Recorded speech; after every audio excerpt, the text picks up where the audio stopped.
Ross, thanks for joining us today. To kick things off, could you tell us a little bit about your background and your role within the focus group? Yeah, absolutely. So I've been at Focus Group 18 months now. I joined with a new structure within our voice and data team. We kind of restructured it as the UC and CX team because the conversations that we're having and the technology that we're providing has changed over the years. So it's been an evolving team. We were brought in to really focus on the solutions that we were providing with an understanding of what the market was asking for, the challenges that they were experiencing, and then we're very much responsible for the portfolio as to the solutions we have within group to solve those solutions, and then how we enable our sales team to go out, talk to customers and position these solutions. Prior to that, I spent 2.5 years in channel and then 10 years selling direct from all things telco to mobile connectivity. For someone not familiar with it, how would you describe CX AI to someone hearing it for the first time? So CX and AI essentially are two separate things. We, as an industry for years, we spoke about CCaaS. And CCaaS, contact center as a service, is very much the name that we gave to the technology, the systems, the platforms, the hardware that empowered contact centers. Whereas the use case has changed slightly, and actually we're not so focused on the technology itself, the platforms, the licensing, the hardware that we're implementing. What we're really interested in is the customer experience. And when we start with the customer experience, then we're able to really understand the customer journey, the friction points, and what solutions we need to implement to resolve those challenges. It was well timed that we built this team and it coincided with the advent of AI becoming fairly mainstream. And what we have discovered in quite a short space of time is that CX is really where AI can deliver the greatest value. When we're looking at the AI tools and the AI solutions that we have, the best value we can get from them is when implementing them into that customer journey to ease friction points and to provide more data around what our customers are doing, how our customers are feeling, and actually what our customers are asking for us.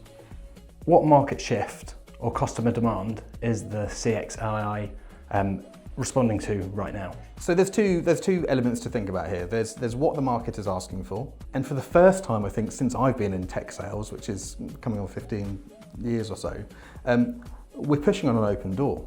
And AI has given us the opportunity to talk to customers about something that they want. They want it, they know they want it, they're creating budgets for it, but they're not necessarily sure how to implement it within their business or the challenges that it can solve.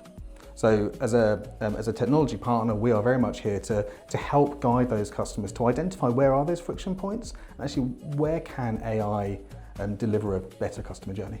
Is there an ideal customer for CX AI? We as a business have ensured that when building out our AI portfolio, the solutions are agnostic to the underlying voice platforms, which gives us a bit more agility in how we position these.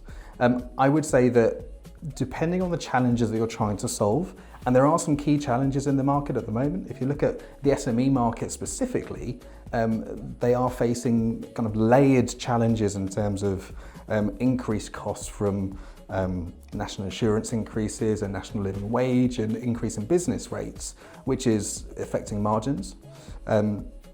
There's a lot of concern around customer churn in SME business at the moment. And we've looked at some stats recently that suggest that acquiring a new customer is almost 500 times more expensive than retaining an existing one. So the customer journey and how your customer interacts with your organization has never been more important, And then the third challenge really is around kind of disparate systems and siloed data. Having data to hand, having your customer data to hand at the time you need it enables you to provide that customer with a really personalized, seamless service and experience. Having to search across maybe 2, 3, 4 different platforms to find the information that your customer is asking for creates friction. So those 3 things combined start to create some real challenges. So it's never been more important to know your customer And not just know your customer from maybe a kind of a traditional kind of telco standpoint. We know how the phone system works. Well, fantastic. But this is a new conversation. This is understanding how that business runs, how they generate revenue, who their customers are, the demographics that they work for, but actually the preferences as to how those demographics want to engage with your customer. What are some of the biggest misconceptions that companies have about adopting AI into their business? It's the challenge of the unknown. I think a lot of the initial concerns that we're hearing from customers are around their customers' comfort with dealing with AI. So for most part, when people are looking to implement AI, it's customer facing, and there's always the question in the back of their minds of, are my customers going to be comfortable with engaging with AI? So we're being considerate around how we position the AI solutions that we have, and being considerate of who they are, who they're for, what challenges they're solving. And actually, even if they are solving a challenge, is it appropriate to use AI in that instance, or actually, do some things just still need to be human-led? How quickly can organisations see value after implementation? Well, so we've just completed a case study from a single-site restaurant based in Cardiff who were having challenges around staffing. They had to remove the reception function from their site due to the aforementioned challenges and kind of cost pressures that are in place in that hospitality and food and beverage market at the moment. But what they found was actually they were missing calls, which was leading to lost revenue from phone bookings. So we implemented Isla, which is our AI receptionist, and within 3 weeks, they had recuperated £7,400 worth of additional booking revenue, which equated to a 3,400% ROI on the investment into that bot. It's incredibly quick. That was within 3 weeks of go live, so that wasn't even a full month. So the ROI, when applied diligently and deployed to solve a specific problem, can be huge. What innovations are you most excited about within the platform right now? I'm interested in seeing future use cases. Kind of, we know what we know and we know what we've deployed and the successes that we've had. But the more customers we talk to, the more challenges we uncover. And it's interesting to see the kind of the nuanced challenges that some businesses are facing. And we love to solve a challenge. Right, so we've got the technology there, we've got the platform, but it's really kind of finding those use cases and developing new use cases to solve the weird and wonderful. How are companies using the CX AI to gain a competitive advantage in the marketplace? So I think when we talk about competitive advantage, we tend to think revenue, more business. As we touched on just now, winning net new business is significantly more expensive than retaining existing customers. So there's kind of two ways we can look at it. Competitive advantage is absolutely making sure we can reach more customers, provide them with a better service, bring them into the room, bring them into that kind of new business scenario. But more importantly, I think it's a case of improving the customer journey for our existing customers, making them more loyal, making them stickier. And a lot of that comes down to giving them choice. And AI is fantastic for giving customers choice. The vast majority of organisations that we work with have a demographic that is split across various generations and various demographics, be it the elderly, or be it Gen A, Gen Z, or anyone in between. If you look at hospitality, they are dealing with personal guests kind of for leisure purposes, or business guests, and they need to be able to cater for multiple demographics within one technology set. And that's where we're finding AI coming into its own, is giving us the ability to offer self-service to those demographics that want it. Those that still want to deal with a human, fantastic, but let's enable that human, let's empower that human to have the necessary data at their fingertips when they're speaking to that customer, so that they can provide a fantastic personalised service. And AI is fantastic for that. It's surfacing that information at the moment we want to surface it to the correct person. You gave us a really good case study earlier. Do any other success stories come to mind?